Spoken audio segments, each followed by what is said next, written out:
సామాజిక న్యాయం లేనిదే సాంఘిక ప్రగతి సాధ్యపడదు. సర్వజన సమానత్వం, మానవ హక్కుల రక్షణ, దారిద్ర్య నిర్మూలన ద్వారానే సామాజిక న్యాయం సిద్ధిస్తుంది. దీనిపై అవగాహన కల్పించడానికి ఐక్యరాజ్యసమితి ఏటా ఫిబ్రవరి 20ని ప్రపంచ సామాజిక న్యాయ దినోత్సవంగా జరపాలని 2007లో ప్రకటించింది. సామాజిక న్యాయం ద్వారా సరైన ప్రపంచీకరణ సాధించాలని అంతర్జాతీయ కార్మిక సంస్థ ILO 2008లో తీర్మానించింది. 2009 నుంచి ఏటా అధికారికంగా సామాజిక న్యాయ దినోత్సవాన్ని నిర్వహిస్తున్నారు. అత్యధిక దేశాల్లో చిరకాలం నుంచి ఉన్న అసమానతలు, పేదరికం స్థాయిలు, కోవిడ్ మహమ్మారి, ఉక్రెయిన్పై రష్యా యుద్ధం వల్ల మరింత పెరిగిపోయాయి. వాతావరణ మార్పులు ఈ అసమానత అగ్నికి మరింత ఆజ్యం పోస్తున్నాయి. ప్రపంచ దేశాలు ఒకదానికొకటి అనుసంధానమై ఉన్నాయి.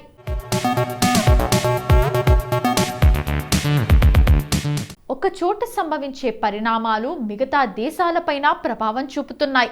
అందువల్ల సామాజిక న్యాయ సాధన అనేది ఏ ఒక్క దేశానికో లేదంటే కొన్ని రాజ్యాలకో మాత్రమే పరిమితం కాదని, అది ప్రపంచమంతా ఏకతాటిపై నిలిచి సాధించాల్సిన లక్ష్యమని స్పష్టమవుతోంది. ప్రపంచవ్యాప్తంగా చాలా దేశాలు వివిధ సామాజిక న్యాయ సాధన పథకాలను అమల్లోకి తెచ్చాయి. అమెరికాలో పోలీస్ సంస్కరణలు, ఓటింగ్ హక్కుల రక్షణ, ఆర్థిక సమానత్వ సాధనకు ఇటీవల సముచిత విధానాలను చేపట్టారు. జాత్యహంకార నిరోధానికి అధ్యక్షుడు జో బైడెన్ పటిష్ట చర్యలు తీసుకున్నారు. ఐరోపా సమాఖ్య EU దేశాలు తమ సొంత పౌరులకే కాకుండా వలసదారులకు సామాజిక న్యాయం అందించేందుకు కృషి చేస్తున్నాయి. రాజ్యాంగమే రక్ష. సామాజిక ఆర్థిక అంతరాలతో నిమిత్తం లేకుండా పౌరులందరికీ సమాన అవకాశాలు, వనరులు అందాలని ఉద్ఘాటిస్తూ భారత రాజ్యాంగం సామాజిక న్యాయానికి పట్టం కట్టింది.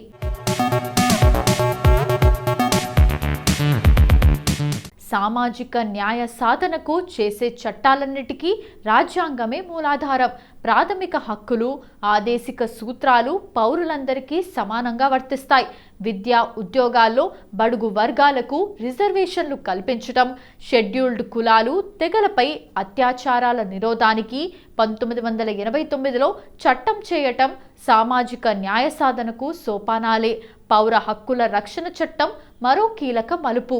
6 ఏళ్ల నుంచి 14 ఏళ్లలోపు బాలలకు తప్పనిసరిగా ఉచితంగా చదువు నేర్పటానికి తెచ్చిన విద్యా హక్కు చట్టం సైతం సామాజిక న్యాయ సాధనలో భాగమే.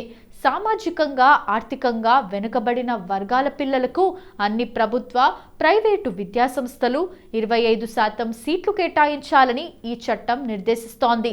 గర్భధారణ సమయంలోనే కాకుండా ప్రసవానంతరం మహిళల ఉద్యోగాలకు భరోసా ఇచ్చే మాతృత్వ ప్రయోజన చట్టం లింగ భేదాల వల్ల సామాజిక న్యాయం దెబ్బతినకుండా చూస్తోంది.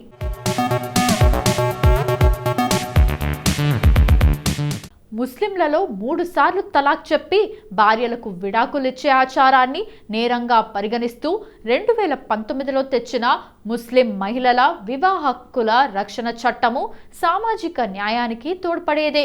2016 నాటి దివ్యాంగుల హక్కుల రక్షణ చట్టం సైతం సమానత్వం, సామాజిక న్యాయ సాధనకు దోహదం చేసేదే.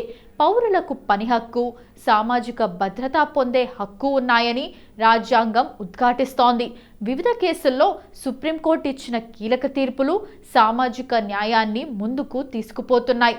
కేరళలోని శబరిమల ఆలయంలో అన్ని వయసుల మహిళలు దర్శనం చేసుకోవచ్చని తీర్పు ఇవ్వటం ద్వారా మత స్థలాల్లో లింగ సమానత్వానికి సుప్రీంకోర్టు బాటలు వేసింది.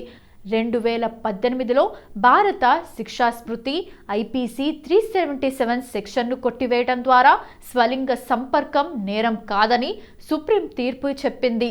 లింగపరమైన దుర్విచక్షణ నిర్మూలనలో ఇది ముఖ్యమైన ముందడుగు.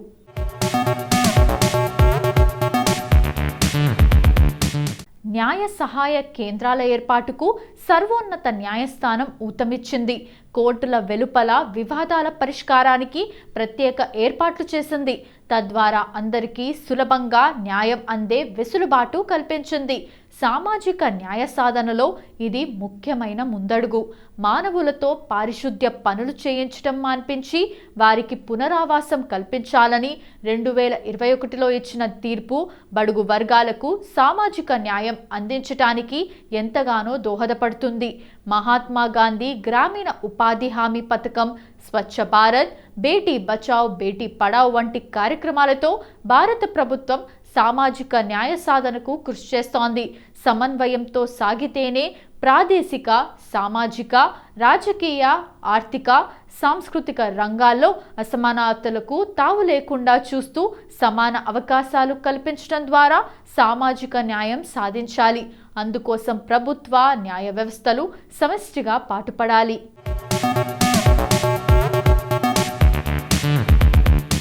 ఇప్పటిదాకా ప్రపంచ సామాజిక న్యాయ దినోత్సవం గురించి తెలుసుకున్నాం కదా. ఇక ఇదే రోజు ప్రపంచ పిచ్చుకల దినోత్సవం కూడా. మరి దీని గురించి కూడా తెలుసుకుందాం.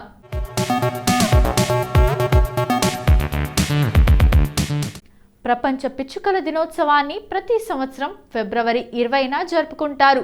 పొద్దున్నే మన కిటికీ దగ్గరో, పెరట్లోని చెట్టుపైనో పిచ్చుక కిచుకిచులు వింటూ ఆనందంగా కళ్ళు తెరిచిన క్షణాలు గుర్తున్నాయా? ఆ మధుర స్వరాలు గుర్తున్నాయా అని అనుకోవడంలోనే నానాటికి కనుమరుగైపోతున్న పిచ్చుకల పరిస్థితి అర్థమవుతోంది. అందుకే వాటిని కాపాడుకోవాల్సిన బాధ్యతను గుర్తు చేస్తూ పిచ్చుకల పరిరక్షణపై అవగాహన పెంచటానికి ప్రపంచ పిచ్చుకల దినోత్సవం జరుపుకుంటాం. వరల్డ్ స్పారో డేని 2010లో nature forever society of India ప్రారంభించింది.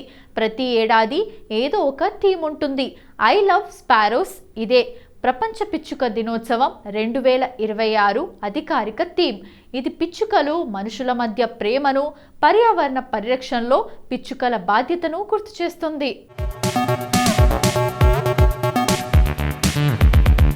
పిచ్చుకలను రక్షించడం అంటే మనల్ని మనం కాపాడుకోవటమే. హాయి గొలిపే, ఉత్సాహపరిచే పిచ్చుకల కిలకిలా రావాలు రాబోయే తరాలకు అందించిన వారమవుతాం. 10,000 సంవత్సరాలుగా పర్యావరణ సమతుల్యతను కాపాడటంలో ముఖ్య పాత్ర పోషించిన చిన్ని జీవి పిచ్చుక. పిచ్చుకల సంఖ్య తగ్గిపోవటం వల్ల పర్యావరణ సమతుల్యత దెబ్బతింటోంది. ప్రస్తుతం ప్రపంచవ్యాప్తంగా అనేక నగరాల్లో ఇవి కనిపించడం లేదు. నగరీకరణ, పట్టణ, గ్రామీణ ప్రాంతాల్లో విపరీతంగా చెట్లను నరికేయటం, ఎక్కడ పడితే అక్కడ సెల్ టవర్ల నిర్మాణం తదితర కారణాలు పిచ్చుకల పాలిట పెద్ద ముప్పుగా పరిణమిస్తున్నాయి. పిచ్చుకలు వాస్తవాలు ప్రపంచవ్యాప్తంగా 60 రకాల పిచ్చుక జాతులు ఉన్నాయి. పిచ్చుకలు స్వతహాగా స్వతంత్రంగా ఉంటాయి. సొంతంగా అందమైన గూళ్లను నిర్మించుకుంటాయి.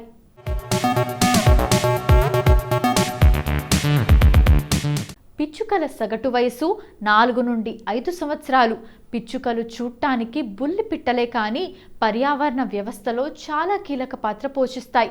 బుజ్జి బుజ్జి ముక్కులతో తెగులు కీటకాలను ఏరిపారేసి మొక్కల్ని తెగుళ్ళు, చీడపీడల నుండి కాపాడతాయి. మొక్కల పెరుగుదలకు సహాయపడే విత్తనాలను వ్యాప్తి చేస్తాయి. Indian council of agricultural research ICAR నివేదిక ప్రకారం భారతదేశంలోని దక్షిణ ప్రాంతంలో వీటి సంఖ్య దాదాపు 80% తగ్గింది. తీర ప్రాంతాల్లో 70 నుండి 80 వరకు తగ్గగా ఇతర ప్రాంతాల్లో 20% తగ్గుదల కనిపించింది. International union for conservation of nature IUCN పిచ్చుకను అంతరించిపోతున్న జాతిగా రెడ్ లిస్ట్లో పేర్కొంది. కొన్ని పట్టణ ప్రాంతాల్లో 99% వరకు వీటి సంఖ్య తగ్గిపోవటం గమనార్హం. అందుకే బాల్కనీల్లో, ఇంటి పెరడులో వాటి కోసం కాసిన్ని నీళ్లు పెడదాం.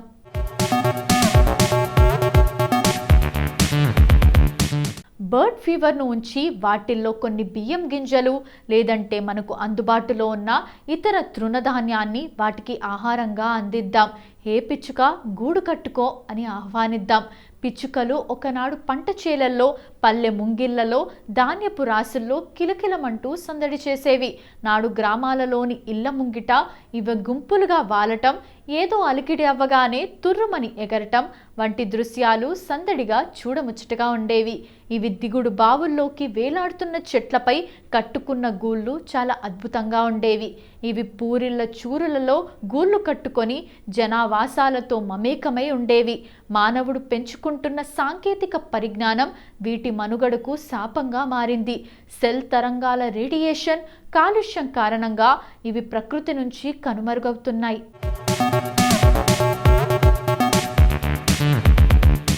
ఇప్పటి వరకు ప్రపంచ పిచ్చుకల దినోత్సవం గురించి మనకు తెలియని కొన్ని ఆసక్తికరమైన నిజాలు తెలుసుకున్నాం కదా. మరి ఫిబ్రవరి 20వ తేదీన ఒక్కసారి చరిత్రలోకి వెళ్ళి చూస్తే ఎంతో మంది ప్రముఖుల జన్మాలు జరిగాయి. మరి ఒక్కసారి చరిత్ర పుటలోకి వెళ్ళి నేడు జన్మించిన ప్రముఖులు ఎవరో తెలుసుకుందాం రండి.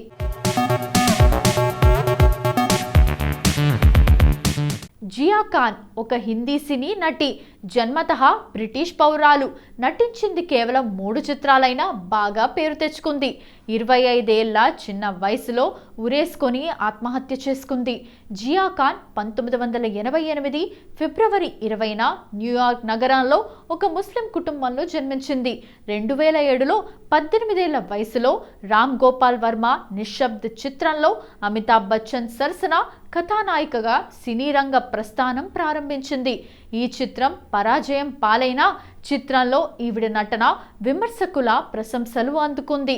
ఈ చిత్రానికి గాను ఫిలింఫేర్ పురస్కారానికి నామినేట్ అయ్యింది. తర్వాతి సంవత్సరంలో తమిళ, హిందీ రీమేక్ గజనీలో నటించింది. తమిళంలో నయనతార పోషించిన పాత్రను హిందీలో ఈవిడ పోషించింది. 2010లో సాజిద్ ఖాన్ చిత్రం హౌస్ఫుల్లో ఆఖరిసారిగా నటించింది. ఈ చిత్రం తర్వాత మరే చిత్రంలో కూడా ఈవిడ కనిపించలేదు.